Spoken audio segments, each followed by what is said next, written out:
10 বছর ব্যবসা করার পর কেন অনেক ফাউন্ডার হঠাৎ ধ্বংস হয়ে যায় জানেন আপনি? বাজারের কারণ না, প্রতিযোগীর কারণ না, নিজের 5টা ভুলের কারণে। আজ আমি বলবো সেই 5টি ভুল যা ঠিক না করলে ব্যবসা কখনো বড় হবে না। আজ বিজনেস ডক্টর হিসাবে আমি বলছি, আপনাদেরকে জ্ঞান দিতে আসি নাই, আমার জীবনের অভিজ্ঞতা থেকে বলছি। পুরাতন ফাউন্ডারদের জন্য 5টি বড় সতর্কতা। যারা ব্যবসা করতেছেন 10 বছর, 5 বছর, 2 বছর হয়ে গেছে, তাদের জন্য 5টি বড় সতর্কতা নিয়ে আজকে আলোচনা। ব্যবসা বড় করতে হলে আপনাকে ভিডিওটা শুনতে হবে, জানতে হবে। পুরো ভিডিওতে আলোচনা হবে বিজনেস ডক্টরের ঐতিহাসিক RDTFA মডেল। তাই পুরো ভিডিও না টেনে সঙ্গে থাকুন, কারণ কেউ কখনো এই কথাগুলো আগে বলেনি, কোনো ফাউন্ডারকে কেউ এই পরামর্শ আগে দেয়নি। তো আমাদের RDTF এর মিনিংটা আবার যদি একটু বলি, আরতে রিয়েলিটি, ডিতে ডায়াগনোসিস, টিতে ট্রুথ, এফতে ফ্রেমওয়ার্ক, এতে অ্যাকশান। এই মডেলে আমরা প্রতিদিন সব সময় কথা বলি এই চ্যানেলে বিজনেসের, যেটাকে বলে একটা ব্যবসার MRI রিপোর্টের মতো। এখানে আপনারা ভিডিওগুলো দেখলে একটার পর একটা এগুলোতে পাবেন। যদি এগুলো বুঝতে পারেন, আপনার ব্যবসা শুধু টিকবে না, সর্বোচ্চ লেভেলের স্কেল করবে ইনশাআল্লাহ। 5টা বিষয় যদি সতর্ক থাকা যায়, শুধু সতর্কতা নিয়ে আজকে আলোচনা করব। সবচেয়ে বড় ঝুঁকি কি জানেন? 1 নম্বর সতর্কতা যদি আমরা ধরি, ওভার কনফিডেন্স, অতিরিক্ত কনফিডেন্স। একজন ফাউন্ডার যখন দেখতেছে কয়েক বছর ব্যবসা করেন, তখন একটা অনুভূতি, একটা অহংকার, একটা ইগো তার মধ্যে আসে। আমি সব বুঝি, আমি সব জানতা। এটা সবচেয়ে বিপজ্জনক মুহূর্ত। এই মুহূর্তটা আপনাকে ওভারকাম করতে হবে, কারণ তখন ফাউন্ডার মার্কেট লিডিং বন্ধ করে দেন, মার্কেট লিসেনিংও বন্ধ করে দেন।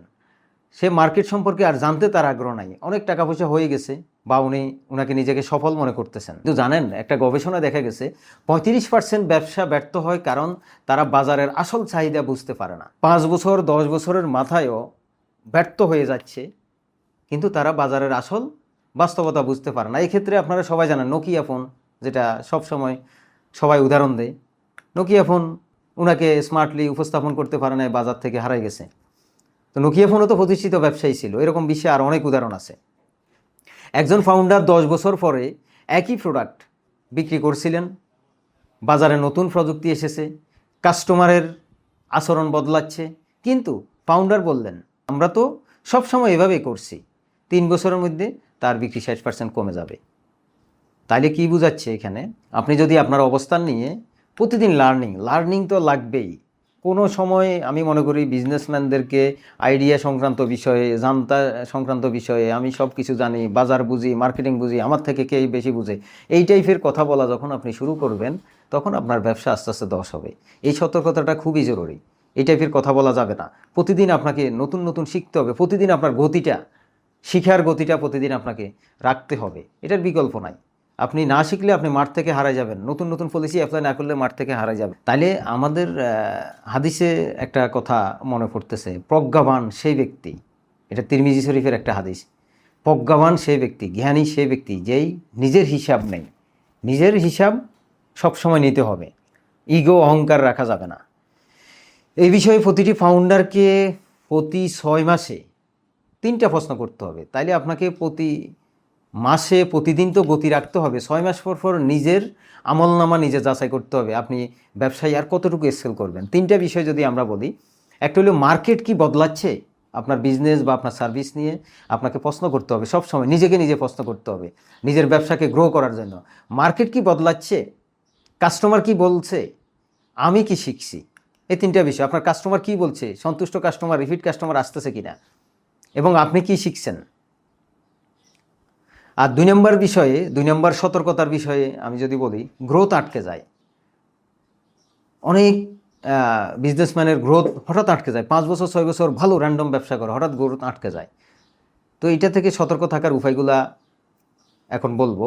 অনেক ব্যবসা প্রথমে দ্রুত বাড়ে, অনেক ব্যবসা দেখবেন, তারপর হঠাৎ থেমে যায়। এগুলা কেন হয়? বিজনেস তো একটা খেলা। এই খেলাগুলার উত্থান পতন কেন হচ্ছে, এগুলা বুঝতে হবে। এগুলা বোঝার জন্য আপনাকে সতর্ক থাকতে হবে। ফাউন্ডার নিজেই হয়ে যান সব সিদ্ধান্তের কেন্দ্র, সব কিছু তার মাধ্যমে যাবে। একটা সময় ফাউন্ডার ওই রাষ্ট্রে যেরকম স্বৈরাচারী আচরণ হয়, একটা প্রতিষ্ঠানও দেখবেন ফাউন্ডার তখন কি করে, স্বৈরাচারী আচরণের মতো সব সিদ্ধান্ত নিতে থাকে, ভুলভাল সিদ্ধান্ত নিতে থাকে। তখন কিন্তু এইরকম সিদ্ধান্ত নেওয়া যাবে না, তখনও আপনাকে বিনয়ী হইতে হবে, তখনই আপনার হাম্বেল থাকতে হবে, এবং টিমের সবার থেকে আপনার যারা মাঠে কাজ করতেছে, কাস্টমারের সাথে মিশতেছে, তাদের থেকে আপনার তথ্যগুলা সুন্দরভাবে নিতে হবে। একটা বিশ্লেষণে বিখ্যাত হার্ভার্ড বিজনেস স্কুল, যেটা আপনারা জানেন আমেরিকাতে, এর একটা বিশ্লেষণ আমি বলছি। এখানে বলা আছে, ফাউন্ডার যদি সব সিদ্ধান্ত নিজে নিতে চান, তাহলে 60% কোম্পানি গ্রোথ ধীর হয়ে যায়। মানে আপনি সিদ্ধান্তর ক্ষেত্রেও আপনার টিমকে গুরুত্ব দিতে হবে। সব যদি আপনি একচেটিয়া স্বৈর শাসকের মতো আপনি সিদ্ধান্ত নেন, আপনার 60% গ্রোথ কমে যাবে, এটা লিখিত। তা একজন ফাউন্ডার ছিলেন যিনি অফিসে না থাকলে কোনো সিদ্ধান্ত নেওয়া যেত না। এরকম একটা গল্প আছে, একজন ফাউন্ডার ছিলেন যিনি অফিসে না থাকলে কোনো কাজে চলে না, সবাই বসে থাকতো, হ্যাঁ স্যার আসবে, বস আসবে, হ্যাঁ আজকে কলম কিনতে হবে 1 ডজন, হ্যাঁ বস আসলে তখন কলমটা কিনবো, আজকে ঝাড়ু কিনতে হবে, হ্যাঁ স্যার তো এখনও আসে নাই, স্যার 12টা বাজবে অফিসে আসবে, তখন ঝাড়ু কিনতে হবে, আজকে আপনার পেপার বিল দিতে হবে, হ্যাঁ স্যার আসলে দিবে, মানে সব কিছু স্যার বস, এইগুলো কিন্তু করা যাবে না। এগুলা থেকে আমাদেরকে বের হইতে হবে। একজন ফাউন্ডারদের জন্য, নতুন যারা বিজনেস করেন তাদের জন্য এই সতর্কতা। তারপরে কর্মীরা অপেক্ষা করে, সুযোগ হারিয়ে যায়, গ্রোথ থেমে যায়। এগুলো করলে আপনার কর্মীরা আপনার জন্য অপেক্ষা করতে থাকবে, কর্মীদের সৃজনশীলতা, ক্রিয়েটিভিটি হারিয়ে যাবে, বিজনেসে এটা খুবই দরকার ছিল, গ্রোথ থেমে যাবে ওটা। ইলন মাস্ক আপনার শুরুতে নিজেই সব করতেন, পরে তিনি তৈরি করতেন। তো আমি যেহেতু আজকে যারা প্রতিষ্ঠিত ফাউন্ডার, প্রতিষ্ঠিত উদ্যোক্তা, তাদের জন্য বলতেছি। তো ইলন মাস্ক তো আপনার প্রতিষ্ঠিত হওয়ার পরে কিন্তু আপনাকে কি করতে হবে, বন্টন করে দিতে হবে কাজগুলা। ওনার মতো লোকও কি করতেন, ওনার বইগুলো আপনারা পড়লে দেখবেন, উনি নিজে এখন শুরুতে নিজেই সব করার চেষ্টা করতেন, পরে তিনি তৈরি করেন লিডারশিপ লেয়ার একটা তৈরি করতেছেন। তিনি লিডারশিপ লেয়ার উনি তৈরি করে সেখানের ফলাফল আপনারা নিজেরাই দেখতেছেন। ওনার টেসলার মতো বড় কোম্পানি, স্পেসএক্সের মতো বড় কোম্পানি, এগুলো অনেক দ্রুত স্কেল করছে। তাহলে আমাদের নতুন উদ্যোক্তাদের, নতুন কো ফাউন্ডারদেরকে সতর্ক থাকার বিষয়ে খুবই জরুরি এই বিষয়গুলা। সতর্ক থাকলে আপনার বিজনেস আরও গ্রো করবে, রান করবে। এই ক্ষেত্রে যদি আমরা ফাউন্ডারদের 3টি কাজ করতে হবে, এটা আমাদের পরামর্শ বা আমরা আমাদের অভিজ্ঞতা থেকে বলতেছি। 3 নম্বর বিষয় হচ্ছে টিম। আপনার টিম দুর্বল হয়ে যায়। টিম কেন দুর্বল হয়?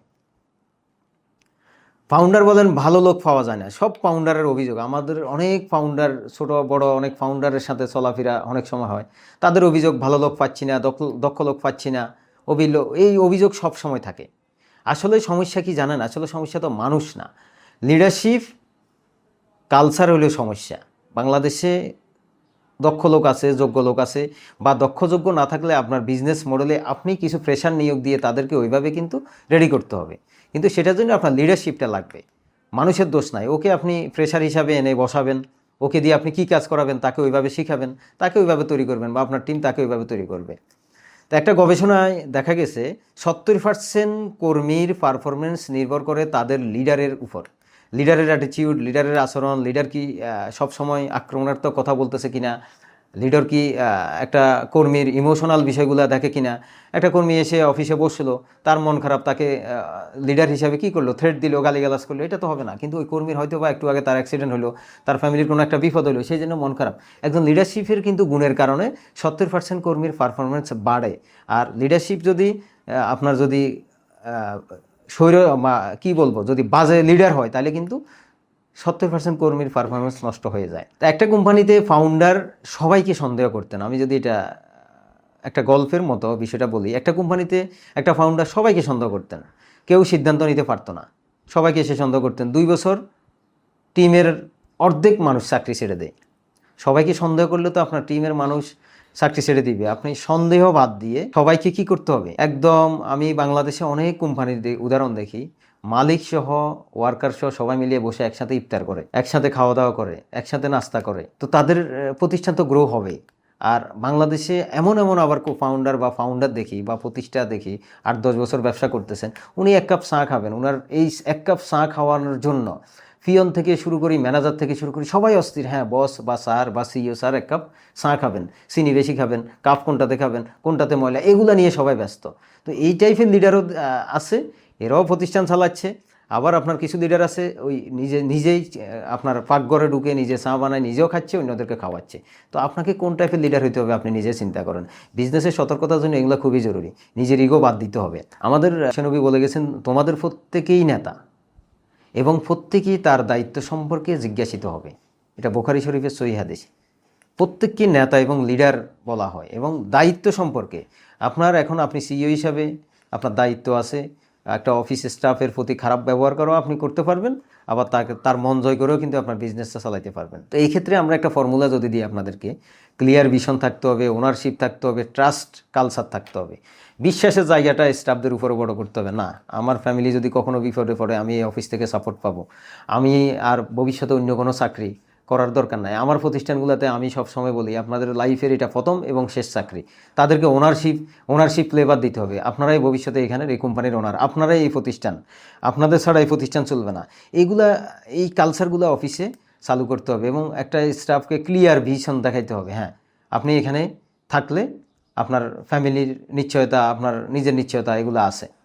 তো এইভাবে করে আপনার সতর্ক থাকতে হবে প্রতিটা মুহূর্তে।